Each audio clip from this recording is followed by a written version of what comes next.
Alright, hello everyone and welcome to the second part of the speed run. So everything stays the same. We are just going to speed run our way to 3000 using our lines from the new chessable course, playing 1d6 with black or 1d3 with white. So, without further ado, you know the drill, and let's play. d3, d5, knight f3. Let's go e4, playing the reverse filider. Takes. As we said, we are always happy to see takes. Now bishop b5 comes to mind, because we immediately want to put pressure. Oh, hello Adrian. Welcome. Can I ask, why do you have the Romanian flag? The co-author of the course, GM Parlgras, created this account, and the Romanian flag remained because he's from Romania. I can change it if you'd like, but don't think it matters that much. Okay, so now we can take. And then after knight e4 we have knight c6, but after bishop e4, do we have queen e2? I think we do. Should be a pawn. Queen e2.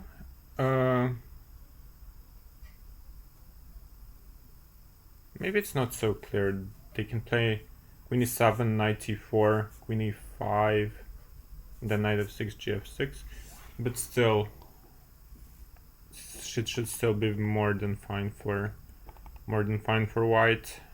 Should be some advantage. You were just wondering. Yeah. If they play something like queen d4, then I suppose we can just go here and here and exploiting the pin. So queen e7 really seems to be the only thing that makes some sense. Queen e7, then for example queen b5, there is both c6 and bishop c6, so that doesn't work. And I think taking is by far best. And then after queen e5, yeah, I don't see anything better. My opponent's playing pretty decently up to this point. Okay, I should probably ruin the pawn structure and go bishop f4 and just make peace with a very good endgame. Still, it's it's a very nice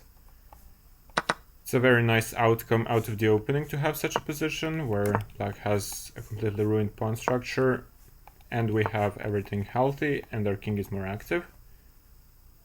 Let's try to go rook d4, either double here, or there are also ideas of swinging the rook to the other side of the board. My opponent does the same. If I go rook e1, there is rook e5. Let's go to d1 then. Okay. Now rook f4 seriously comes to mind, because black has a choice to make, whether to push f5, then there is rook d5 and it's going to be very ugly, or to play rook g6, or okay, some move like rook c5, but here I can just parry the opponent's threats first and then keep creating threats on my own. Let's go b4. b4 I like because it restricts this rook very nicely. It cannot go to a5 or c5 anymore. And my opponent just resigns. Okay. There is no need for resignation just yet. But yeah, after, like, everyone at the lower level, they take on e4. Constantly they're taking on e4. But it's just, why would you do that? Why not knight f6? Why to open up my bishop? This immediately gave quite a lot of development moves with a tempo. So yeah, we'll definitely take this as a very big opening success of 1d3. Okay, let's keep going. We get the filider, e4 d6.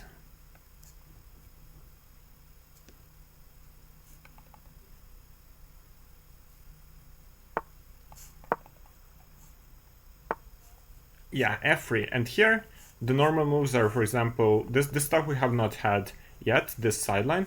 The normal stuff is to play g6, bishop g7, transposing to the king's Indian, or to go e5, d and play this kind of endgame, or e5, d5.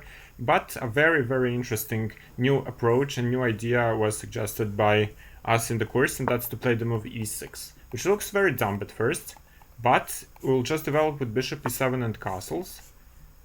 And then we're going to strike in the center with c5, and then we're going to claim that this f3 is just a waste of time. And my opponent plays d5 very, very quickly, which I have not seen before, but it really feels like white is spending way too much time in the opening on these pawn moves and neglecting development. Let's try to punish that. And to punish such things, you should usually open up the position as much as possible. So that's what I'm going to do. Taking with the knight is something I especially don't like for white, because even though it looks nice and keeps the pawn chain, now I'm going to get a lot of moves in with a tempo, which is going to be really, really helpful. So first let's attack the rook. Now let's bring the knight. Bishop e6 was also fine first.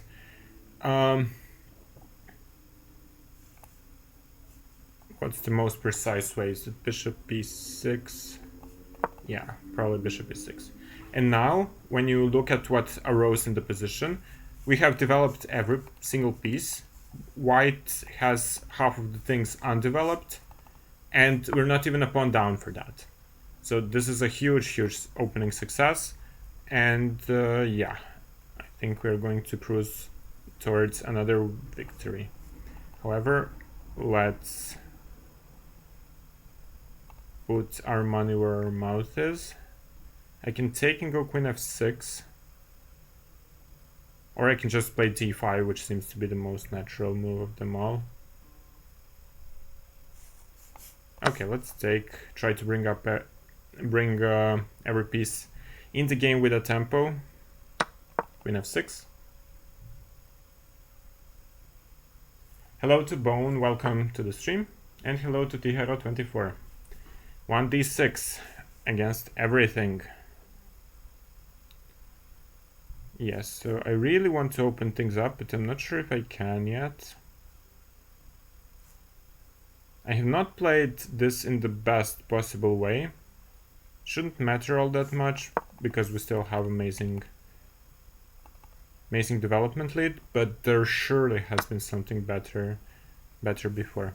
Okay, taking pawns like this, I'm pretty sure cannot be good. Now we get even more pieces into play with a tempo.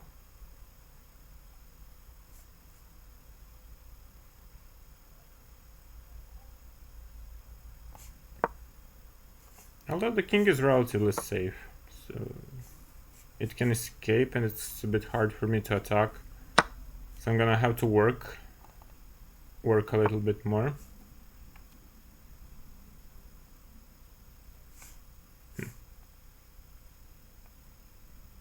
It's actually interesting how I didn't win this game like many moves ago, but it's still going, and not only it's going, but I'm down on the clock and messing up. But okay. When I play hello quit 737. When you play 1d6, we go for the philidor, not for the purse or the modern. We don't put the bishop, we don't play g6, bishop g7, we put the bishop on e7 and play the philidor. Yeah, it does feel very trash for white, but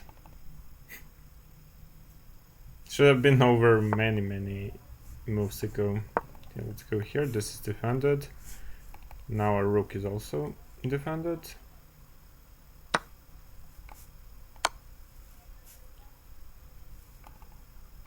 Now need to make some loot for the king. Now let's go queen e5, I suppose. f4, and then should I take knight f4? Knight f4, knight f4, rook c3. Yeah, I think so. Because now after rook c3 check, bishop d3 I can just take because of the pin, and there is no other Good square for the king. Wherever they go, I will take with a check. And yeah. Unfortunately, it's not mate yet, so let's create loot for the king. I should have gone probably rook c1. No, rook c1. There was queen f2. But yeah, with those two pawns, those two passed pawns,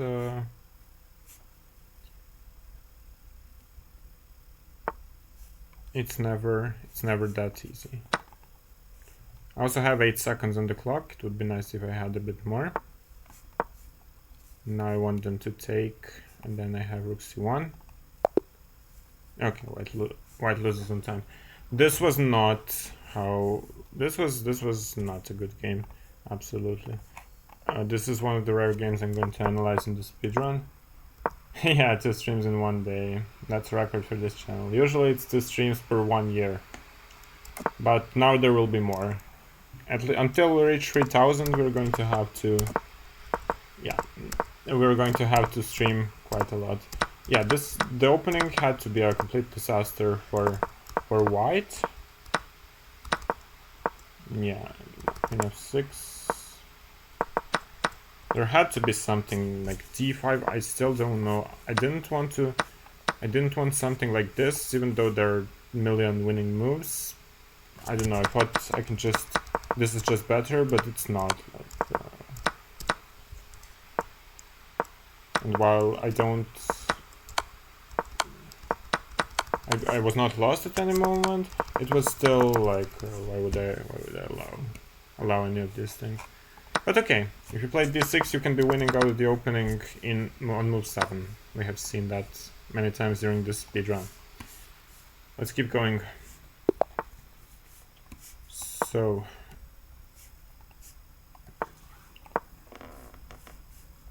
now I should also update the wins counter. Chat, you need to remind me about updating that.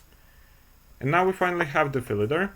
And again, very often, as we have seen, very often lower rated players simply play d5, seizing more space, and we have always had very good results against this. Okay, bishop g5. Let me try to teach you some tactics. So when there is a pin like this, very often you can play a move knight takes d5, which because if they take bishop e7, you take with the knight and then you won a pawn, and if they take on d5, you take on g5, and again you're a pawn up. However, here, considering the queen is on f3, if they take with a pawn, bishop g5, dc, bc, they can take queen takes c6, and then after rook b8, some queen d6 or knight d5, it doesn't look all that clear. But that's the motive is definitely something you should keep in your mind. So instead, I'm going to play c takes d5. If knight takes d5, then we win a piece by this. So they have to take with the pawn, but then we get this very nice structure with this pawn. And yeah, I don't think there are any complaints here in the black position, and that we're the one playing for a win. g4. Why can't I take that?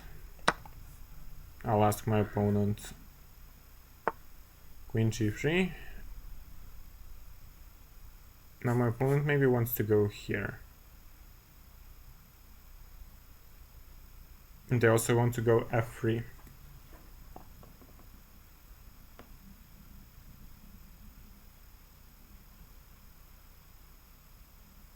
Okay, the play makes some sense, I guess. Let's play b4 then to force knight e4. That way they don't have time for f3.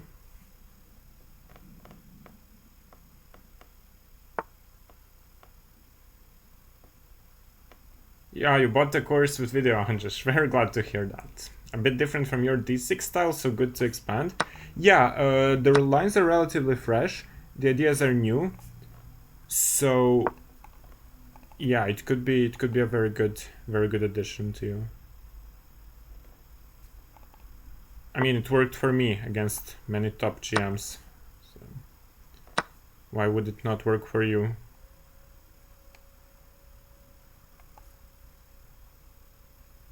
Bishop g5, there is rook g1. Somehow I allowed tons of counterplay for no reason. Let's castle and defend with rook f7 then. I just need to be careful this knight not to come to some nasty squares. Now it will be time to counterattack. Let's create targets. This bishop is now going to be a strong asset. We'll take this.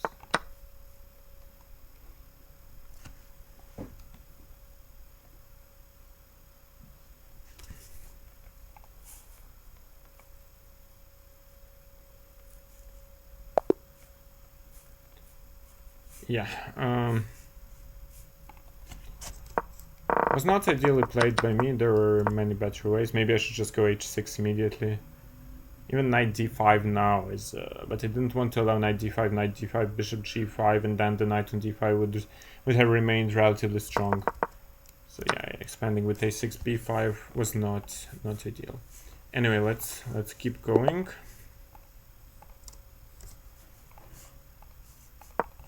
d3.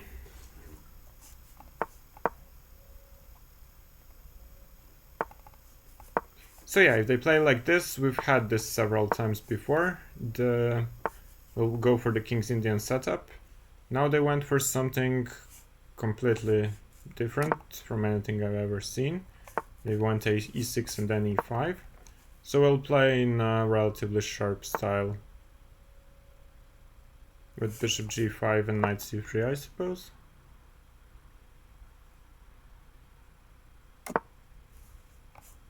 And now e4. d4. Now the choice is whether to take and then go knight d5, which seems quite good. But knight e2 also makes a lot of sense. In one of the earlier games, I went for the knight d5 plan, so now I'm going to go knight e2 and just prepare f4 in the long term. So nothing too special, just start pushing all these pawns and attack on the king side.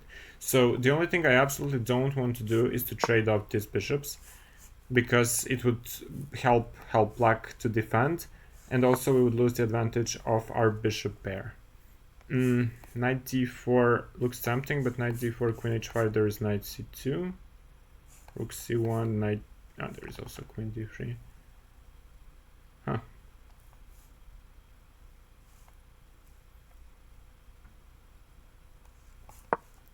Let's play f4 then. Nothing too fancy, just the most logical move in the position. Bishop h4 is a bit annoying because the squares are weak, but I thought that after bishop f3 I can just get rid of this knight and then slowly but surely build up and bring my pieces here. So now if I go e5, there is knight d5. I cannot win material right away, but we can continue slowly building positional plan. Why am I playing d3? Because I'm proving how to use the repertoire 1d6 with white as well. It can be very beneficial if somebody wants to have a very easy repertoire for both white and black pieces. So that's why I'm playing d3. Queen c5. Let's bring the knight to e4, I guess. Could have taken the rook, but I probably should have. But okay, this bishop looks nice. It's quite strong here. The materialist in me wants to take now because I can get in. Okay, now I can get in knight t4 earlier. No, not earlier, but more quickly. Struggling with English today. That's usually not the case. Let's go queen f3 because queen c2 check. Now I have this, and now we have a double attack. I was counting on this. Let's take. And I guess go back.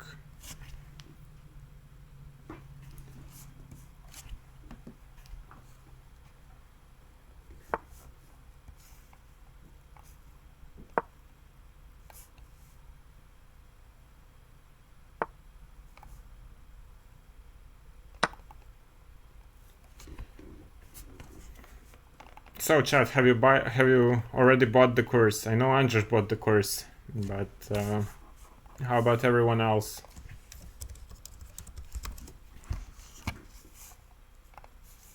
Yeah, it's hard to win against the GM, no matter what they play. Okay, now we have more rooks, and that's good.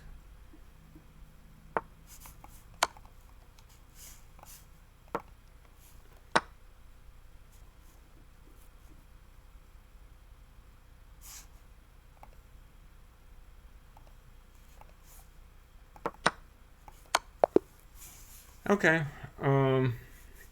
let's keep going. Should also update the wins number, I suppose.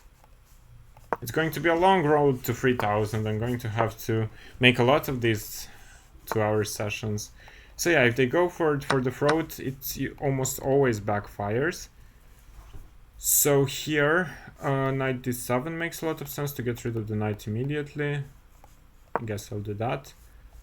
c5 also made some sense, but then bishop b5 may have been a bit annoying. Do I want to set up with e5 or maybe the slower one with b6, bishop b7? Let's go for e5. I want to be more active in this game.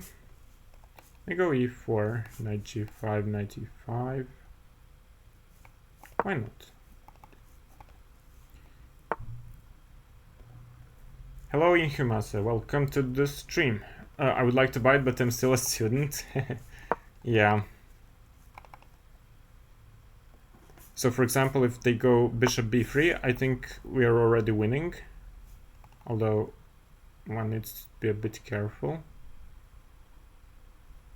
Okay, I'll play h6 just to prove a point. They should now take on e4, I think, and then play queen e2. And the position remains sharp. But if knight h3 happens, which I was about, that's why I played this, to show you the point. Now we can play bishop g4. There is no more bishop e2, because the bishop has been removed from this square. And now just everything collapses. We take here, the knight is hanging, fg2, f2 is hanging, the pin is deadly, and yeah. This is what happens when you play d6. When you play d6 in a good way. So now f2 wins the queen. But fg2 I somehow, it just looks nicer to attack the rook and the queen and everything. Okay. So, as we have seen already twice today, both when they play d4, knight f6, e5, or knight f3 and e5, if they go at you immediately, it will always backfire. It will always backfire.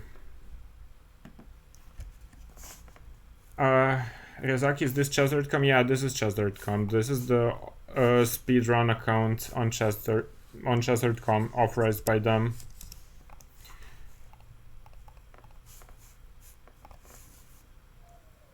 Let's keep going. Yeah, that was rough. If you want to win games like this quickly, go and buy the course. They use the Chessable command. Very often they were playing this stuff today to just immediately waste the bishop pair. I don't know why. Anyway, now we get a very, very pleasant position with the two bishops. And we should open up the position somehow. It's queen e2. Oh, with queen e1, e4 maybe? Or just c4. Or, okay, let's go for the double fincat actually. Let's go here, then c4, just slowly but surely build up. Okay, now I'm very tempted to go e4. Because I feel like it will give me a lot of counterplays. So if they go d4, now they manage to close this side of the board, but now they will be very vulnerable to f4 and the play on this side of the board. But if they played not with d4, then things would open up, and yeah, my light squared bishop would be very strong. So here, if they try to chase the knight away, remember that this is always strategically good to simply immobilize the black pawn structure, then this knight will never be dislodged again. Okay, knight b6 is good, but I mean both is good, but let's go f4. Similar idea like 2 games ago. We just want to open everything up here and start attacking. Queen f3, I guess, is normal. Then we'll go rook e1, bishop c1, and slowly prepare the attack here. Cut to Cure, hello, welcome to the stream. I've been playing Grobram's 1d4 course since it came out, but this seems a little stronger. You're low rated, low 1000s. Think it's too much for me? I actually think this course is one of the best courses for beginner and intermediate players. And I've explained this in the course forum as well, because you can play it, you always rely on similar ideas, principles, and strategic principles, and memorization is not so important. It's way more important to know the lines, to know the ideas and the structures. So I would definitely suggest this course. I've been using it as a GM. I've been using it to play against other GMs in top events. However, I think it's even more useful it's for everyone. Like everyone can buy the course and start playing these lines. Okay, I spent a little bit too much time talking and too little playing. So how do I make things right here? This is hanging. Let's go e6. I'm not sure this is good, but I want to start attacking on the light squares. For example, this would be a problem. This is better what my opponent did. And even though I sacrificed the pawn, yeah, even though I sacrificed the pawn, there should be a lot of counterplay. For me, I should have this bishop on b2. I should have put it at least on c1 and d2 to exploit it a bit better. Now it's very locked, so that was a mistake on my part. But my opponent returns with a tactical mistake, and I win a piece here. Yeah, you're welcome, Cut to Cure, but don't be... everything I've told you is true, but don't think it's like a universal cure against that you won't have to study, or like you will have to learn it and play a lot of training games with this repertoire, but ultimately I think it's very good. And yeah, I mean, I myself have, in the model games chapter, you can find a bunch of my own games where I've played this against strong players. So yeah, the repertoire works against anyone, that's for sure. And no, it won't fix all of your blunders, that's for sure. You'll usually get very, very good positions out of the opening if you know what you're doing. Okay, now the conversion time for me is in this game. I have 13 seconds, that's an eternity.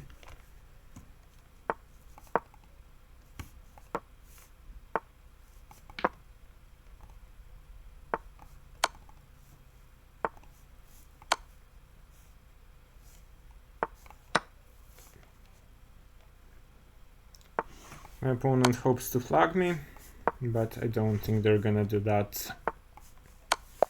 Yeah, here in this game I didn't play too well. That's surely the case. It started going wrong right about here. I was probably supposed to go here immediately, but even this was totally fine. No, probably not rook e1, but first bishop c1, bishop d2, so that this is always protected, and then build up with rook e1, king h1, and so on. Because now my pawn was suddenly hanging, I wasn't sure what to do. Probably the best move would be to go back. And here I wanted to go for activity, but then, for example, after knight d8, I'm sure black's position is at least not worse. So not a good game on my part, but what to do. Oh, Shellingford, you're here. Shout out to Shellingford92, one of the biggest trolls this channel has ever had. A very strong I am from Germany. Hope you're doing well. Have you bought the course, Shelling? We're just showing how efficient the course is in a speedrun. Speedrunning from 800 to 3000. Yeah, it's more aggressive than normal d6 styles. It's like playing for a win, playing for a big advantage. I think you'll like it. Okay, so if they go for the g6 or g3 or these setups, as we have said in one of the earlier games, we always go for this setup. Okay, a6, b5 is of course not critical because it doesn't fight for the center, but we always use this setup. So yeah, okay, let's go d4. Now we get a chance to seize more space, so we're going to do that. The last move was probably wrong because of knight d5. Okay, now I don't want to allow any c5 nonsense in the future, I think. Or maybe I do, maybe it doesn't matter because it's always too well protected. So I should just like start preparing this breakthrough with f5. So how are we going to do that? First, we're going to reroute the bishop to the long diagonal, then we're gonna push g4, or by this move order, push g4, bring the bishop there, and slowly but surely break bishop d3, maybe rook somewhere, knight f1, knight here, and play it. So f6 is probably the right approach, as my opponent is trying to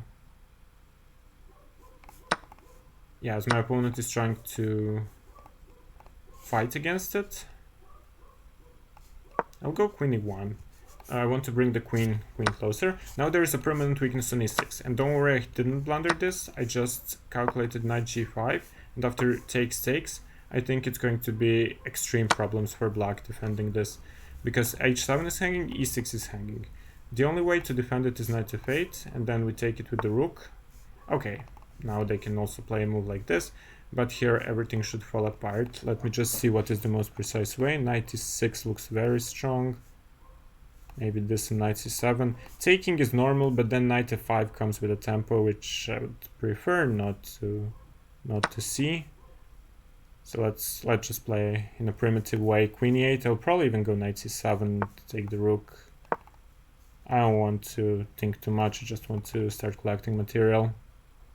And with these minor pieces, which are not doing anything, it's quite clear that my king, no matter g4 being played, is very, very safe.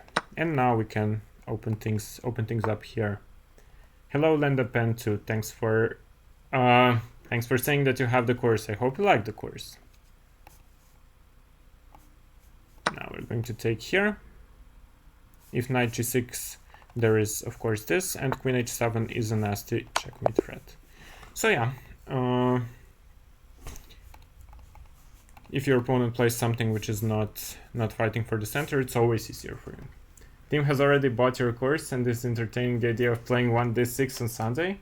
Yeah, of course that's a very good idea, and it will bring you lots of nice ideas and nice victories. Both to you and to Tim. Where are we at with rating? Oh, and I again stopped updating the wins. I just forgot about that. I don't know how many wins we have. It's not 30 anymore. Let's go for one more game of Philidor. Let's see if our opponents again take or they go for something. Yeah, for example, the bishop e3 line. This line, it does allow knight g4, but knight g4, bishop d2 doesn't achieve all that much, as white will play h3 sooner or later. So we just defend normally. This is of course all covered in the course. Yeah, d5, again, we're very happy to see that, because now the bishop is opened up and there is no more space advantage. This is already the second or third player playing in this way. Last time I took this pawn, I'll again take it. When the bishop was on c4 in a previous game, it was better, because then knight d6 would come with a tempo. Here they can play something like, yeah, queen d3, or maybe bishop d3 was even better, because queen d3, now I can go here with a tempo, right? Queen b5, there is always c6, bishop c5 I can take with the knight, and I can continue with the development.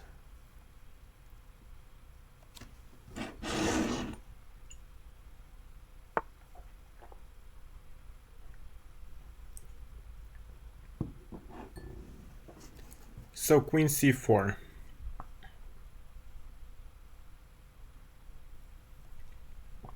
Now there will be an interesting tactical battle, I think. Bishop e6, we want to pin, and I'm expecting my opponent to castle long. And yeah, now my queen has some issues as well. If bishop d6 is the move which probably makes the most sense. It's also a move I'm going to play, as knight f6 was a threat. This I can still take. b4. Now the point of my play was to go c6. I'm just want to check if there is something else, but I think c6 is best. Now after queen b5, check. No. Rook d5. Is this any good? It could be, actually. I saw this briefly. Didn't really believe in it. I probably should have.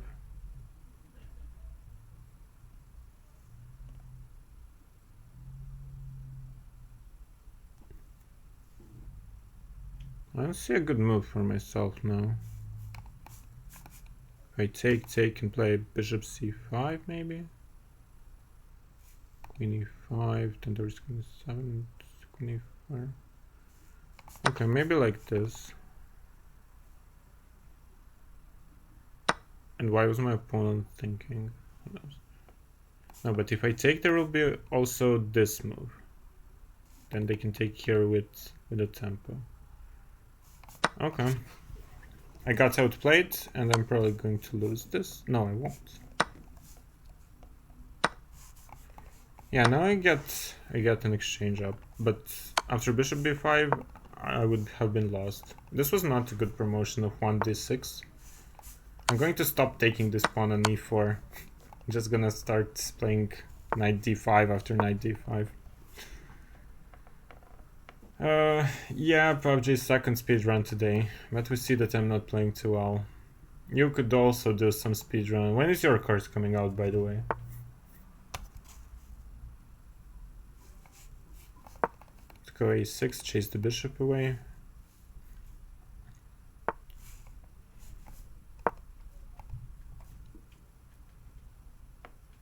Hey Benelfini, would I consider this repertoire on attacking or positional side? Somebody already asked me this question in the course forum, and I'll answer the same thing. It's very universal, because against e4, d6, white is the one who can choose.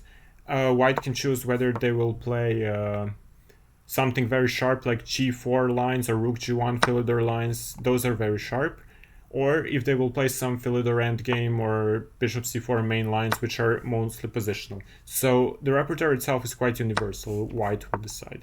But against 1d4, the lines are very positional. The lines are positional in a way that they're playing for an advantage with black, but they're positional. So you want to simply gain the upper hand strategically early in the game. And memorization is not so important. It's way more important to understand the structure and the plans and ideas behind them. That would be my answer, Ben Elfini.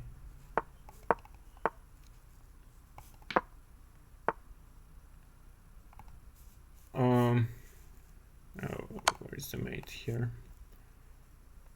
Queen e3. Yeah, I was dead lost after the opening here. This is probably the first game I was dead lost in. I completely misplayed it. First the course has to be out, then maybe speedrun from Angelica, maybe in March. I'll leave that to you. But surely you will promote the course, because it's a very good idea. Course taking was fine. What have I done wrong? Bishop e6 castles, bishop d6 was not good. It was actually good, b4, but now I had to play b5, which I did see, but I didn't see c6 that there is this rook d5. And now I'm just busted, basically, because this would work. I did see queen e4, bishop a3. This I did see. But I didn't see that they can play here. And now after this, they can just take everything with a check. And basically have a lost endgame now with 2 pieces for a rook. Yeah, this was not good. Okay. Let me just see.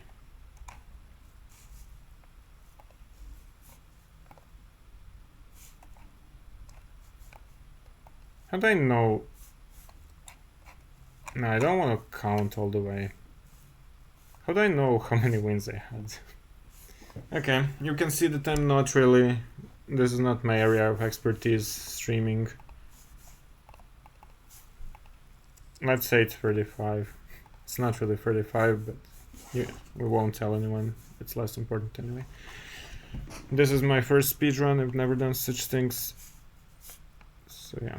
How did my collaboration with Mircea work? Distribute the workload, analyze Tabby alone, made mutual decisions. It was... So the videos are completely his doing. I was the one who played it way more over the board and online in practicing training games to see how it actually works. And the analysis we did together. We worked together simply on the analysis. And the comments, we were also like... we were both writing part of it.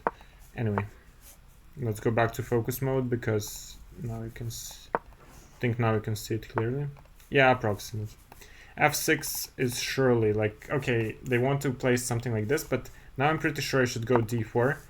Even though I wasted a tempo, now with this f6 plate, there will be huge holes on the light squares in black's position, which I'm pretty sure I'll be able to exploit with my light squared bishop and the queen. So I can already take on b7. Why would I not take? Maybe it was stronger to go here first. Now they can include rook b8. This I thought was just lost. After rook b8 I would consider taking here or retreating the queen. It was better to go king f7 because then after queen a6 there would be rook b6, and now it's just a piece. And of course we're material up, so we trade. King e2, king d3 was probably better, but being a clean piece up makes many things good. So let's take, not blunder mate on e1. That's the only way I can lose this game.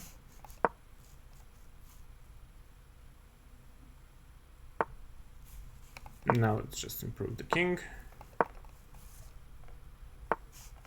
Bishop a3 to pin the pawn and then take it. Looks very nice. Yeah, the opponents are often too kind, but that will change. That will change when we get higher up. I don't know if I'll be able to get to 3000, but that's the goal. Let's go rook b6 and then take. And the passed pawns should be pushed as far as possible. Threatening rook h8, and the idea is to just go d6, d7, but if the opponent gives up the rook, we'll take it.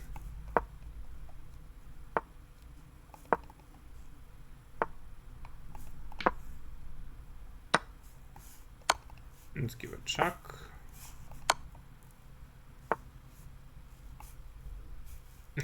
I'm letting my opponent's king run to h3 for some reason, but okay. It'll still be fine. Let's make sure there are no stalemates, and that's it. If you win this game, then it will be 34th win. Okay, I appreciate you counting that. Then we'll leave 35 after the next one.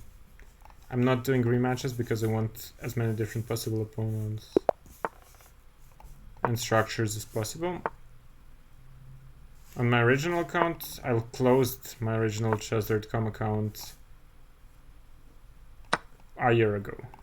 It was rated about 2900 usually. I did have 3000 and more, but I closed my account and stopped playing. Let's just say Title Tuesdays were bringing me way more bad emotions than good ones. And if something brings you bad emotions, you should get rid of it. Let's take, actually. My opponent will take with the bishop, and now this d3 pawn will be weak in the future, I guess. Yeah, if stalemate, then first draw.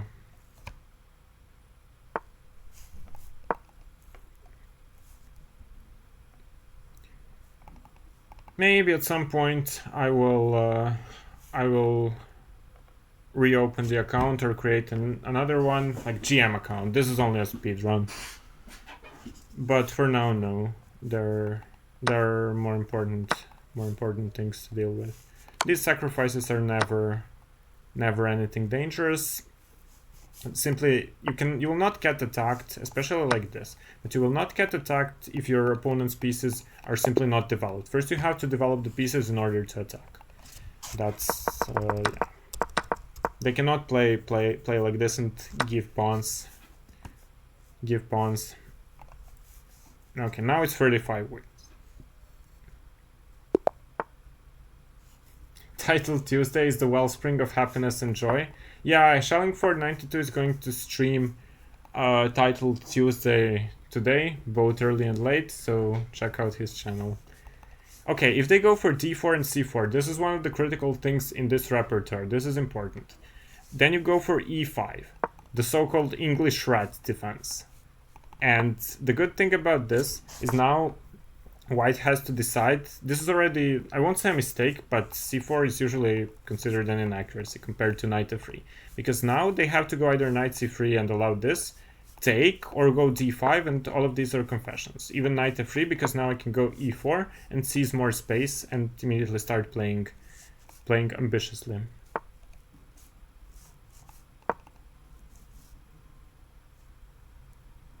So f5. Why is it rat? It's called the English rat. That's how Chessable named it. I didn't know it was called the English rat, but apparently it is. King f1 is obviously a mouse slip, but those happen both to me and to my opponents. I mean, they offer a draw, but like in a speedrun account, we're not doing draws.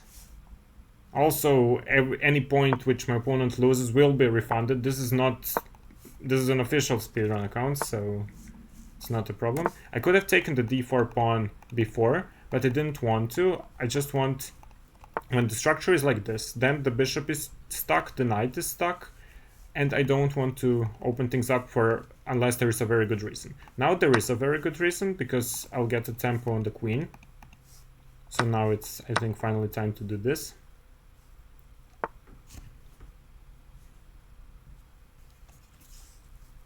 Is it better than the Norwegian rat? What's the Norwegian? So I had one game very similar to this. Of course, my opponent castled in an over-the-board game. And then the engine, I remember the engine telling me knight e6, knight f4 was a very, very interesting plan. So I can do it now, but why not e3? This forces knight b1. And knight b1 is... well, that's not the square where you want your knights usually. They come from here. e4, g6, d4, knight f6. This is definitely better than the Norwegian rat, yes. I can say that. Okay, now I guess the right way to attack is to go knight h5. Simply trying to open things up. Now knight f4 is good. Queen h4 threatens mate in 1. Queen e1, then let's just take. Actually, okay, everything is completely winning, but maybe it was more accurate not to allow h4, but h4 there is of course this. Yeah, the English rat did its job. Of course, my opponent's mouse slip helped. After castles, you would still go knight c6, and then they usually either take or go d5, and then you get a very, very pleasant position followed by this. Okay, now it's 36 wins, right? I hope so. He just calls it rat as well. I will get into that position. I get into that position a bit. It's kind of when people play dragon and you're there with rat. No, don't worry. Rats are better than dragons in chess. If your opponent plays quickly, you often can take a pawn. Let's go d4. This is not usually in the course, but neither is giving up the pawn. And now let's just do the normal development. Takes, knight g4. What's the best against this? Probably to take with the queen. Because now, after takes, knight c7 is a threat, and my opponent's not in time. Not in time with knight e5, and then I can maybe defend the pawn with bishop f4 or f4. But I like bishop f4 more because it develops one more piece. Yeah, now my opponent's attacking here. This one we will defend. 3 pawns, they're too kind. Yeah. Wait until we get higher with rating, then they will stop being kind. Let's make a fork. And instead of taking the rook, I prefer this move. Yeah, this was quick and efficient. 1 second. Let's go d3 again.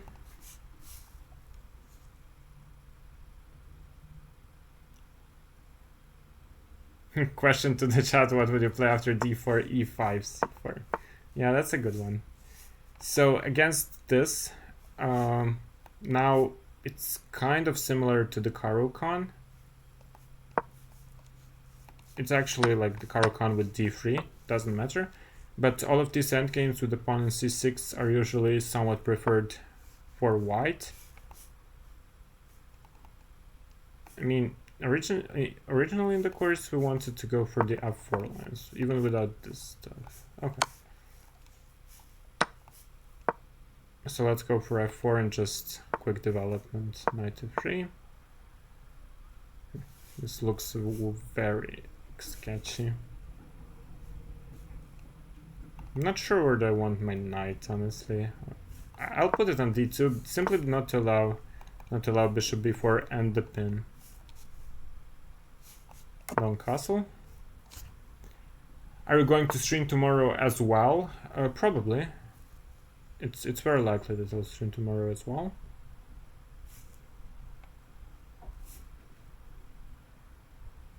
Okay, how to build this position? Knight e5 looks like the logical first move. Then I can choose between g4, g5, or maybe bishop f3, more solid.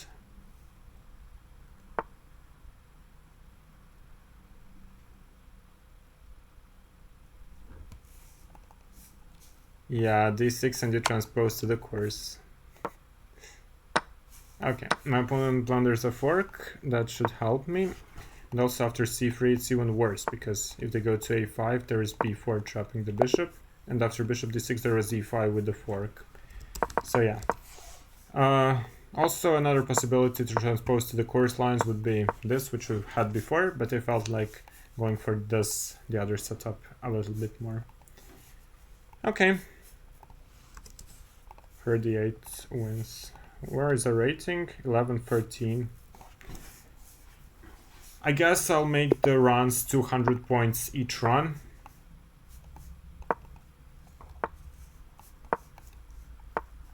So I guess I'll stop after 1200.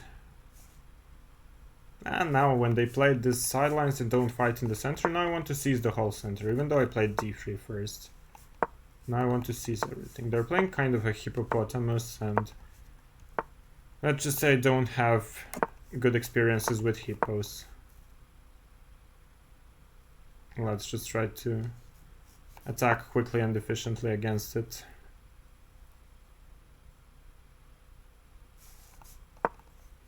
let's develop with bishop e3.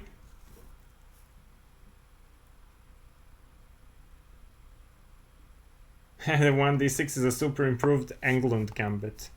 You can call it like that if you'd like.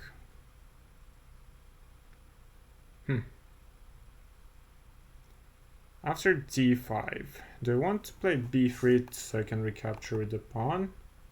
Or is it better to just play something? Okay, I want to be greedy and recapture with the pawn to keep the center strong. And after c5 I'll probably take on d5. Now when the queen is here, I will await my opponent playing c5. Now I will take. Now cd is not possible, and after ed, f5 will be... I've said that this is not possible a few moments ago. So now this would give me an additional pawn, but it would open up two of black's pieces. So because of that, I'm going to go to b5, even though I will not get a pawn. Probably my opponent will take and then something like this, but the pieces remain very closed, so that's why I'm going to go here. Okay, my opponent doesn't want to part ways with the queen, so now I can choose between having a great knight here or being materialistic and taking the rook. And you know me. Great opponents today? Yeah. Normal it's super. How important do you think is the tempo in this setup? It depends. In the Philidor it can be very important, because if you don't play, how to say, if you don't play in a precise way, very often you can end up in a passive position. But in some King's Indian lines we're suggesting a tempo doesn't have to mean absolutely anything. Okay, let's go king h1, go for the onslaught with g4. I just need to be careful not to open all of this, but hopefully I can be that careful. And I'm usually careful. Let's go queen e2 and then f5. f5 I could have done immediately as well. Not sure why I didn't actually.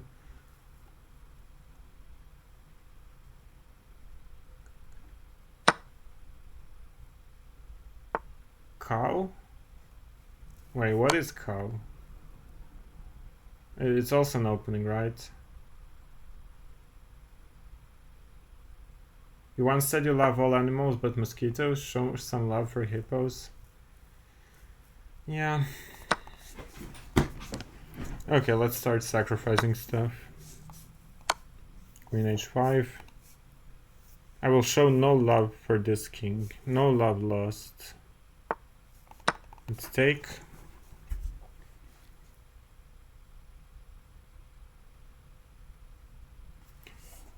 Be careful of your time. Don't worry. No, I've already seen that message. Sorry. Cow is the opening by Anna. How many Annas are there? Anna Kremling, Anna Maya Kazarian, Anna Kantane, which we raided in the morning. Lots of Annas.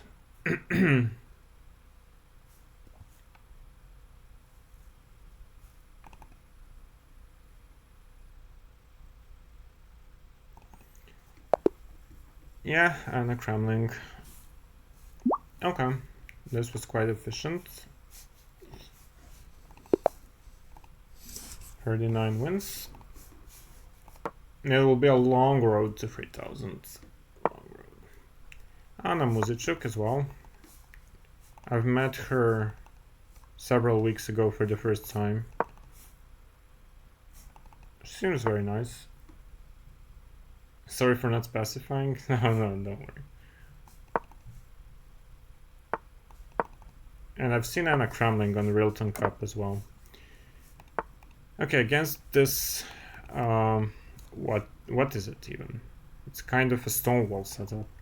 Now we're going to play with c5 and then knight c6 and e5. We're not going to block the position. That's what stonewall players like. We're going to open it up with either takes on d5 or e5 immediately.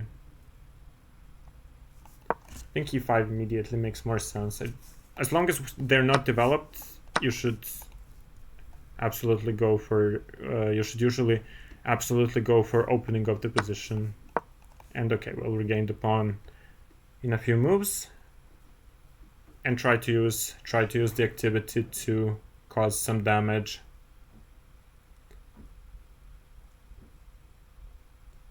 Yeah, g6.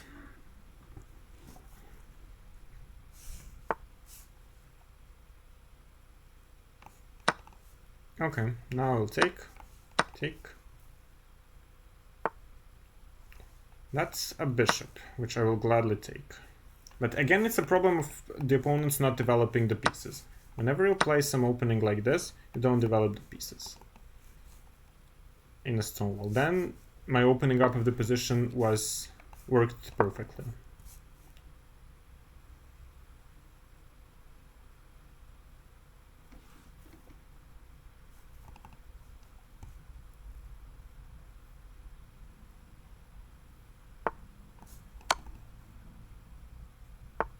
Okay, who needs queens anyway? I certainly don't. That's why I'm single, and I will stay like that. And now, with a rook and a bishop up, it should be a very straightforward matter of technique. Also, let's bring the other bishop into the game. Today I'm challenging my inner bulldozer. Hugely impressive how you steamroll your hapless opponent. What a display of power d6 is. Don't worry, we'll steamroll the 3000s as well.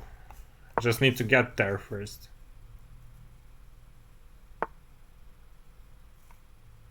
d6 is a beast, or the opponents forgot to play, or both. Let's threaten some nasty stuff.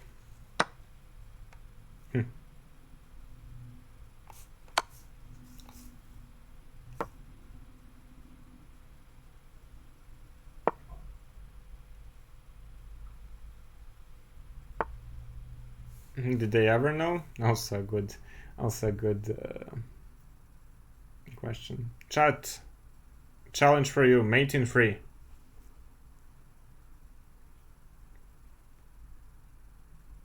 How long do you think you need to get to around 2800? I don't know, probably, I mean, it's been 2 hours per 200 points. So, I don't know. It's like 10 hours for 1000 points and 20 hours, 2000 points.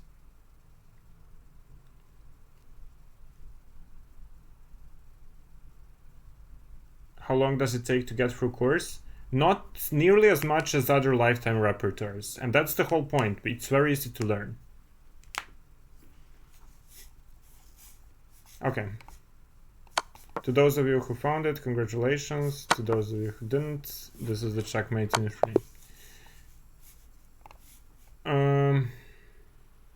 Yeah, let's go again. We need to add one more win.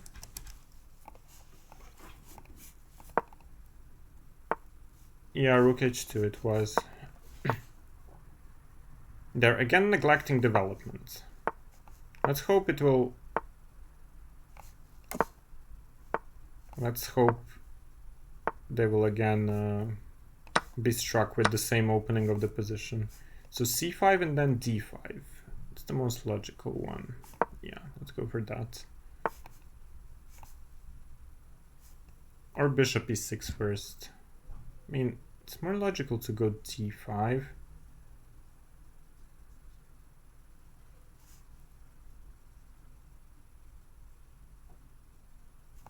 But I want to somehow keep more pieces on the board and not exchange the bishops yet. So let's go for this one and then d5. Queen b3. d4 looks tempting. Takes knight e4. But after d5, can I actually exploit it or no? Maybe I can't. Okay, then let's just bring reinforcements. Knight b6. I can't guess any single move of my opponent.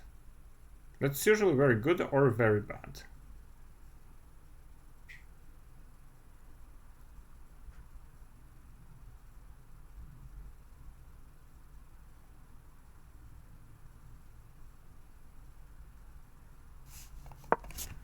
I'll just bring all of my pieces into play.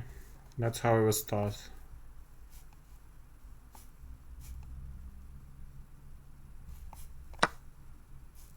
Knight takes. I'm attacking this knight. If they take, now I can include knight c3, I think. And then the queen is hanging, and this is defended. I said the queen was hanging.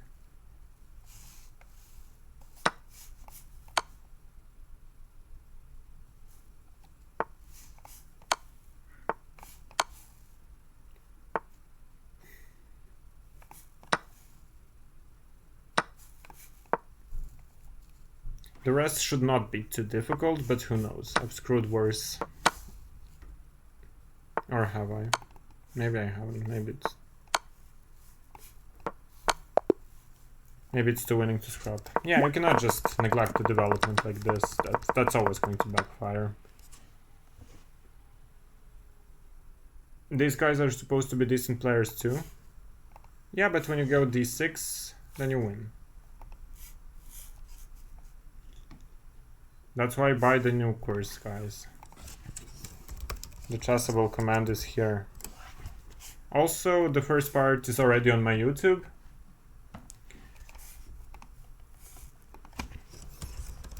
And this part I will upload again as soon as it finishes.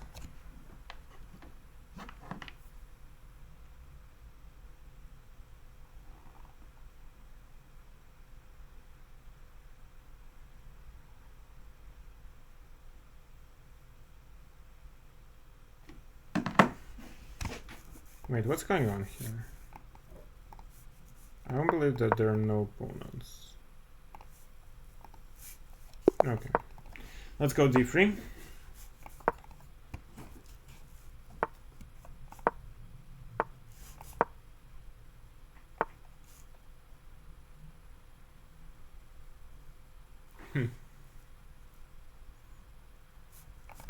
Let's play h3. Now ask them whether they're going to take and give us the bishop pair, which they almost always do, or not.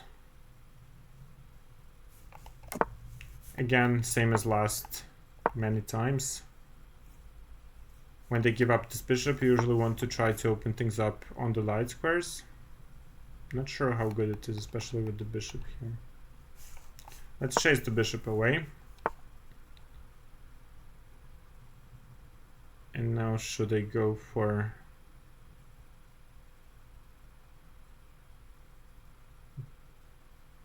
I'll play a4, I want a5, and when my opponent plays a5 or a6,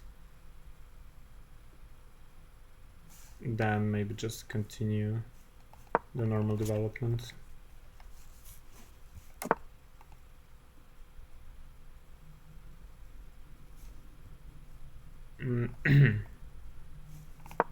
I'm very unsure should I go c4 or not. Okay, let's go for it. Take to open up this bishop. And that one I will definitely take gladly.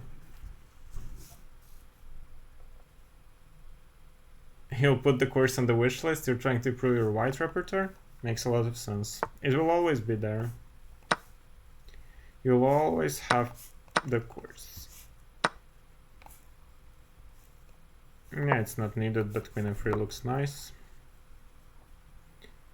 Trying to bring the queen closer to the opponent's king. That's usually a good idea. Let's take here. No, I cannot. The pawn was already on b5. I cannot en passant. Then let's block both the bishop and the queen. And there is no mate just yet, but hopefully that changes soon.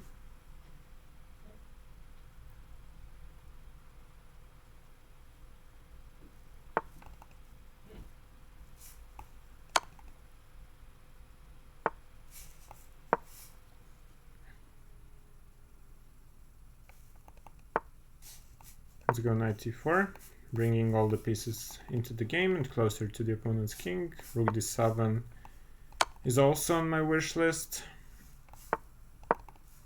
And then rook d1, rook d8, or just rook f7. Anything wins, of course.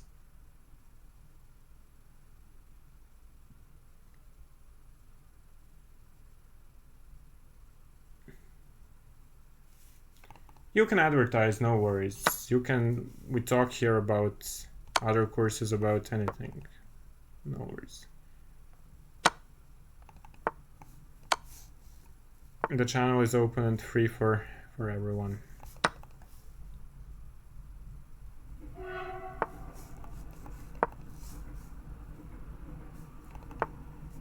Let's go queen h6, and rook d8 is mate.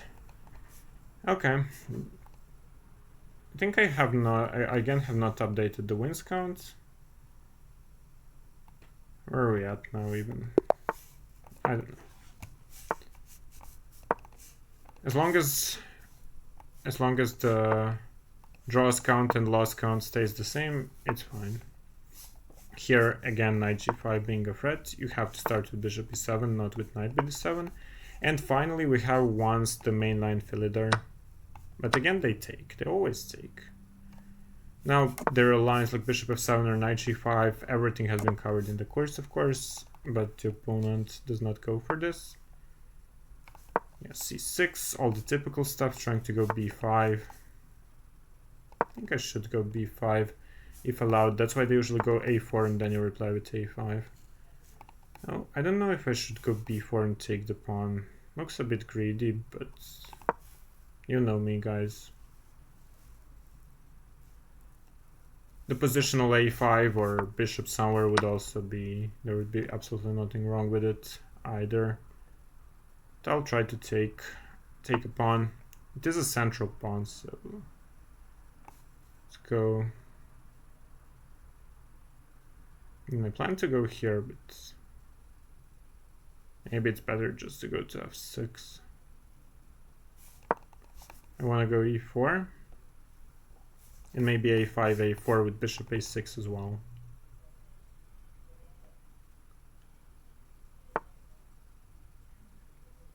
New e4 course from Hakobian. Okay. Isn't this supposed to be for Blitz? Or maybe it's the other course?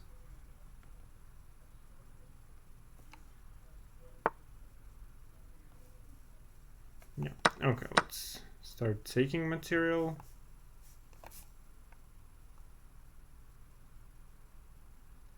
What's the easiest? Knight e5, knight c5. Anything's good, but I don't know what allows the least counterplay. When, like, you should always allow as little counterplay as possible to the opponents. Okay, bishop c4. Let's go here. Now I'm sacking a pawn, but after rook c8 I think I'll get enormous compensation. And here, how does knight d5 do? Bishop takes, there is this. Queen c5, queen d5, that's fine. Bishop e7, queen e7, or knight e3. Should be good. I'm right, it's for blitz. Yeah.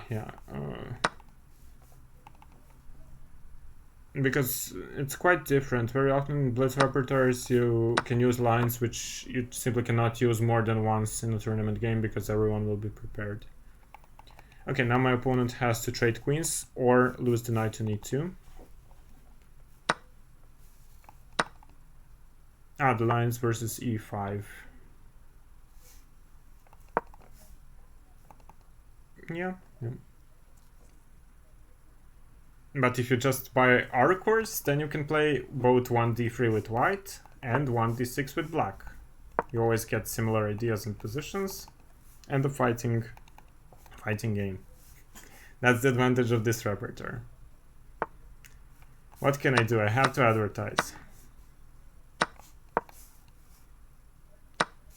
Let's go here.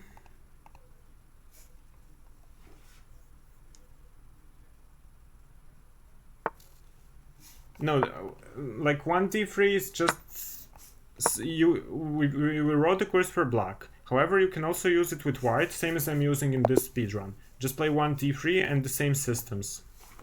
It's like, why not?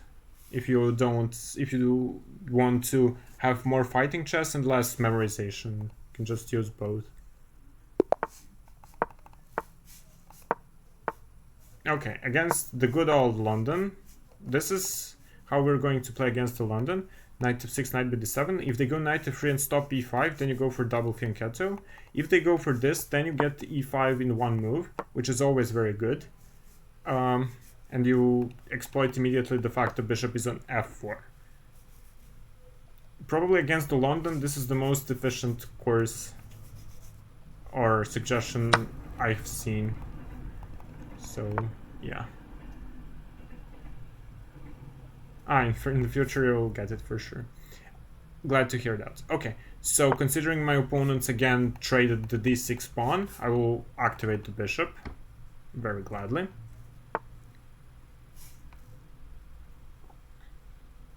Let's go h6. This should not be bad. I don't know why the opponent's value puts so little value in the bishop pair. I guess I'll also put very little value in it now, because I'll just trade it off, but this structure looks extremely bad. Let's go queen c5, putting the queen on a nice square, and also it's a tempo because I want to go e4, trap the bishop. Also the queen was putting more pressure here. My opponent was supposed to play some other move, but then bishop e6 and long castles or short castles would come. And again, black would have a great position. Here at GM, the way you see a position is much different than what I see. Okay, true, but still, if you have some easy way of getting out of the opening and be familiar with the positions, I had to be careful about mate, by the way, then it's much easier for you, no matter your level. It was the same thing for me when I was young, then I was playing only the French, but I knew it really well. Let's attack stuff. All the squares are covered, so castles is not necessary.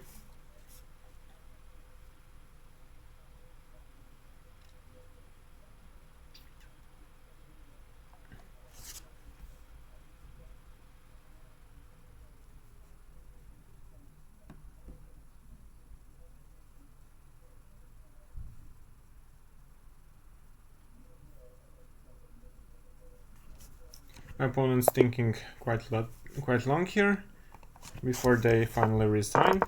But yeah, very often the London players will simply lose like this.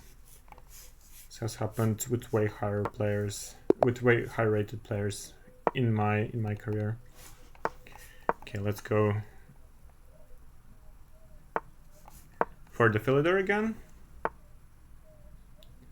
What do you do versus some ratty type setups? I'm very glad you asked. Of course, 1d6, but then you follow up with e5, f5, knight f6, bishop e7.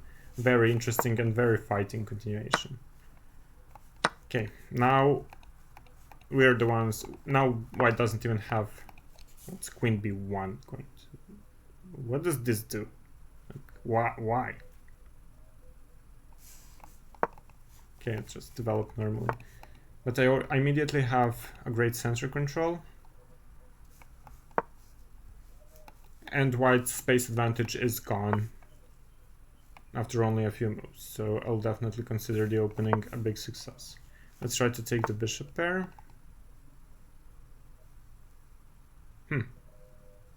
Should I go for the g5 ideas or not? Okay, I'm just gonna play positionally. I don't have to.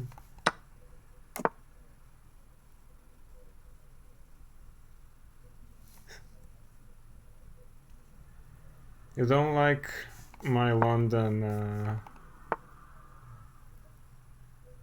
You don't like my London hoodie. I'm very disappointed. Let's go d5. I'm allowing knight f5, but I think that after takes and d4, I will get enormous counterplay here on the dark squares, and white's pieces will be very restricted. I'll go queen e5, preparing this and attacking the pawn.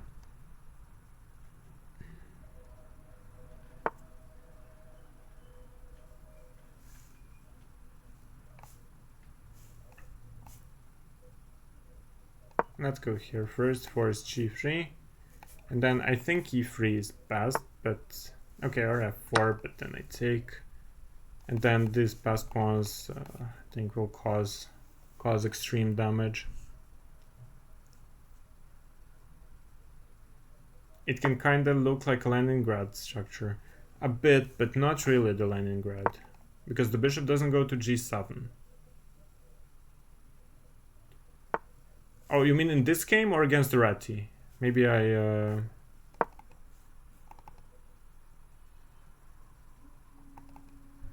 In this game, yeah, very often this will happen. That... what do I take with? With the knight is fine. Very often it will happen that they play like this, and then you get basically a great version of the Sicilian. I think this works tactically, because I have bishop e3 check followed by knight f2 later on. Or takes, I can again give a check. And then take the bishop. Could have taken the bishop immediately as well. The pin is still here. Let's take.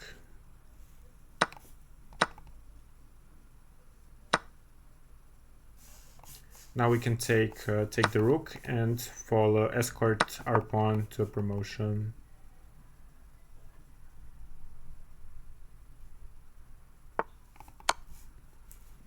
Rook b1 was maybe a bit more precise, but this will definitely get the job done.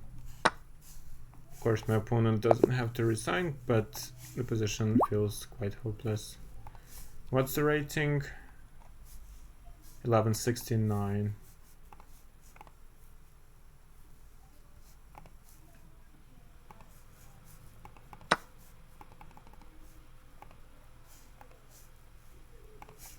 Okay, let's continue.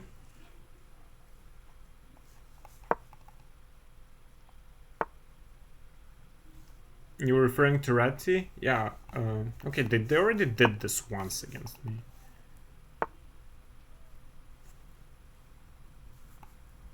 What's the point, actually? Yeah, let's give a check first, and then I'll take. Could have taken immediately as well, but...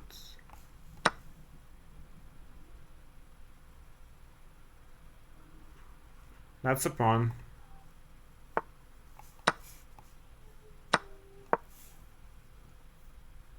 No, in the Ratti you put the bishop on e7. Knight f6, bishop e7 castles, and then you slowly but surely play like queen e8, queen h5, some moves like that, and build an attack if possible. Here we're just going to finish the development. Knight d2, bishop e2. Oh, I actually played this too quickly. I allowed knight g4. You should not allow this, I just played too quickly. This was a mistake on my part. Sorry about that. Okay, let's short castle. I guess I want to go f4.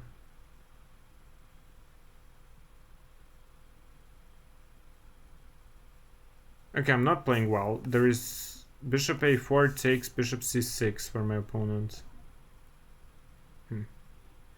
That's a problem.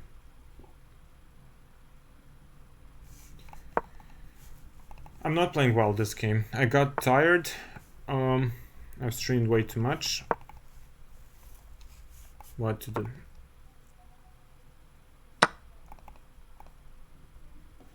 There will be no more double streams, I think. There will be only 2-hour stream, 1 2-hour stream per day. That way I don't get tired. Okay, let's go bishop d4.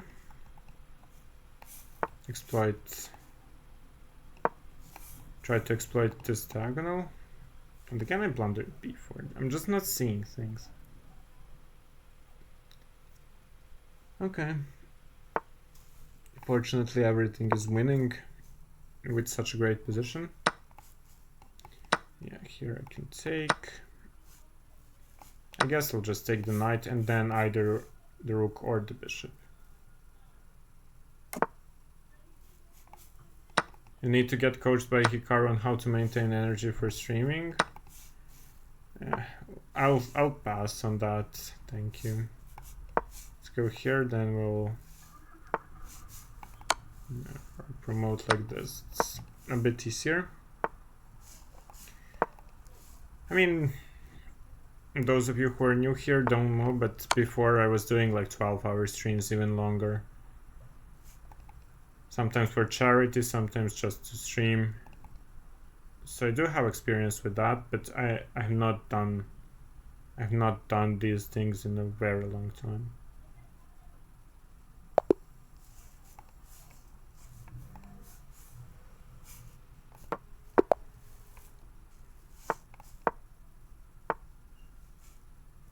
Okay. Let's see some of the things we have suggested. Okay, they don't go for... Yeah, they just don't go for this. Then you already have an amazing position. Like e5, d4, or e6, but I won't play e6. I will just slowly play... I will just slowly play this and fight against these two pieces. They're very restricted.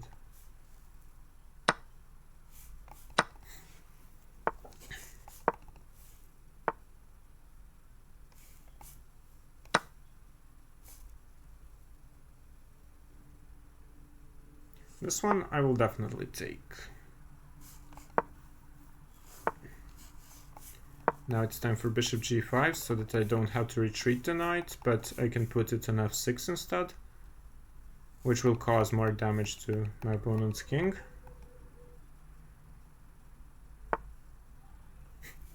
e6 is a double exclamation mark move.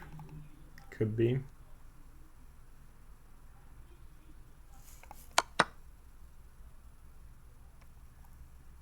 Okay, I guess I'll just keep it simple. Oof. Okay, I'm not seeing things today. I'm not seeing things. It's not even today, but starting from this speedrun. Okay. Starting from the second speedrun. I just blundered on f2. Yeah.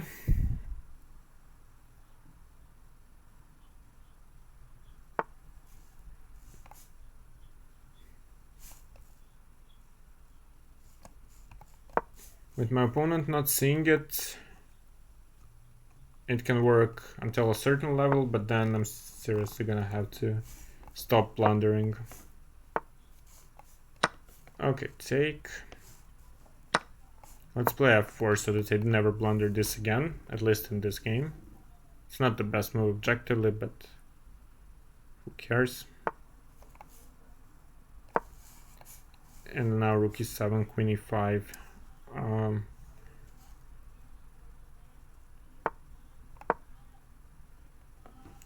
What level does a player become good? That's very subjective. What do I take with? I'll take with the f-pawn. Try to exchange one more pair of rooks.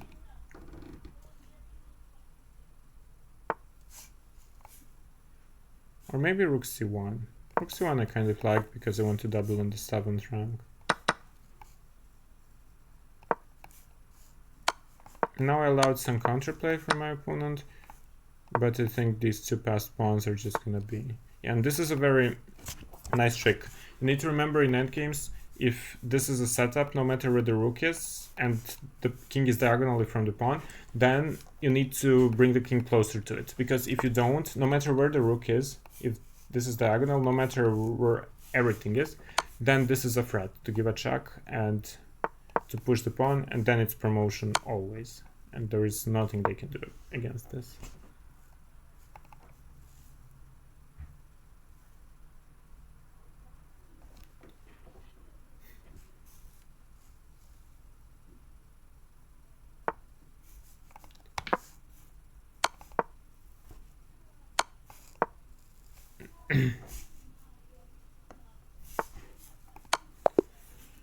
Yeah, okay, 2 more games and then it will be 1200 and enough for today. Anyway, the chat is relatively silent, so everyone's gonna watch Title Tuesdays.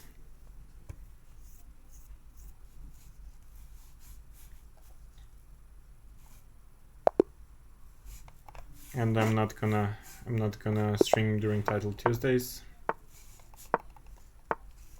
Okay, this is one of the setups we have already said we're doing here. Now, Let's go knight c6.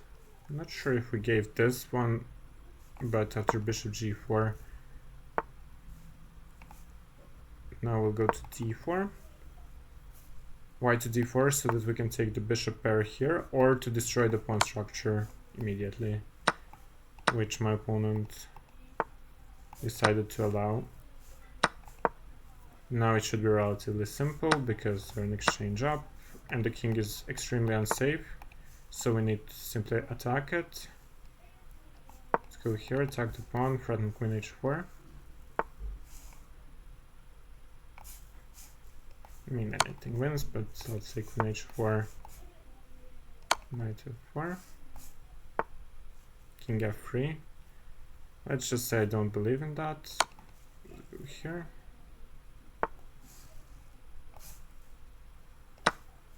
Overloading on the f2 square, and then queen g3, bishop h6. Something bad should happen, right? Almost 3 AM, you should be sleeping. No. When 1d6 course is out, besides, you see how easy this was.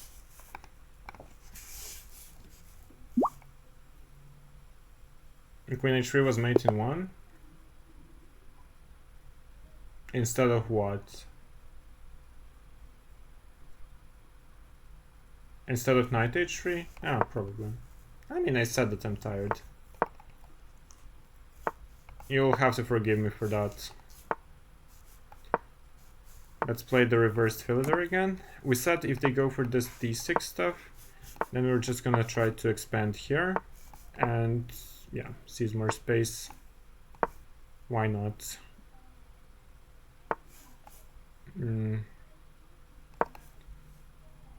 Let's go here, knight c4, trying to destroy the structure by taking on b6 and also taking the bishop pair. It's only a bonus. I mean, taking here is objective with best by far, but I'm gonna go bishop a3. Just because it looks nice, and maybe bishop d6 is a threat.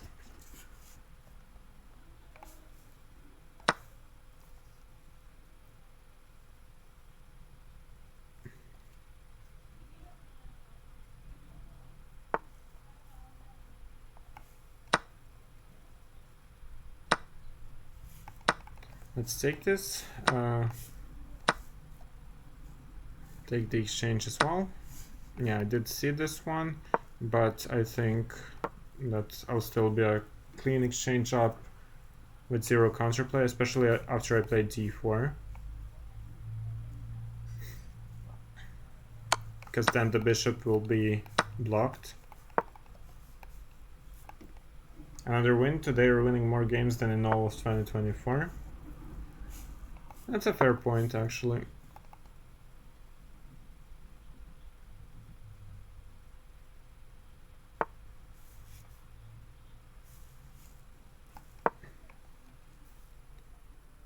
Let's go h3, rook e1, all the normal moves, nothing too crazy. c5, probably a good move, but still. It's hard to fight without material.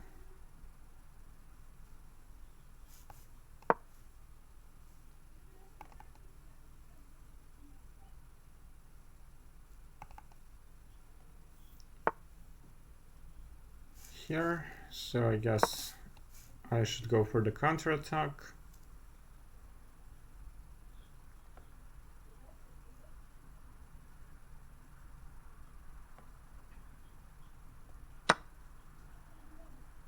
My opponent is really not scared of anything. Maybe rightfully so.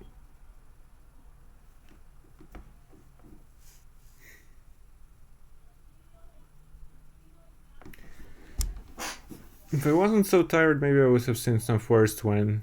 But now, no. Maybe there isn't one.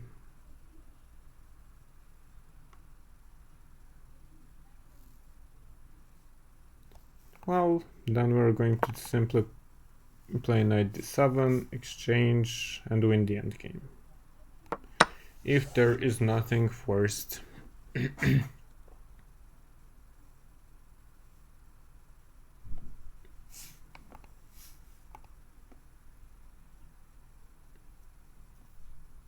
Thanks for dropping by, Shellingford. Everyone is leaving for either Title Tuesdays or anything or something else. Also, we're going to cross 1200 with this game, so I'm also raiding someone after it and ending my stream.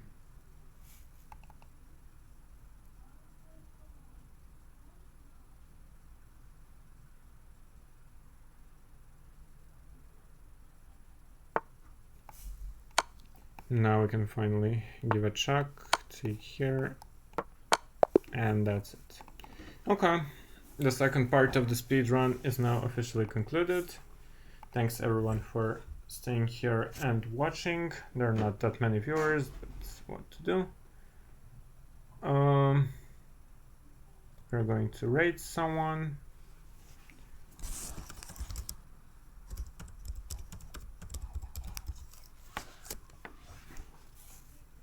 You stay for the 250 channel points. You get here for raiding. There are no channel points here. Absolutely no channel points. No subs, no channel points. I'm not a professional streamer.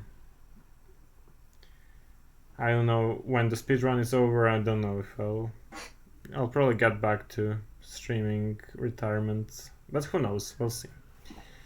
Anyway, have a great day and see you probably tomorrow. Bye bye.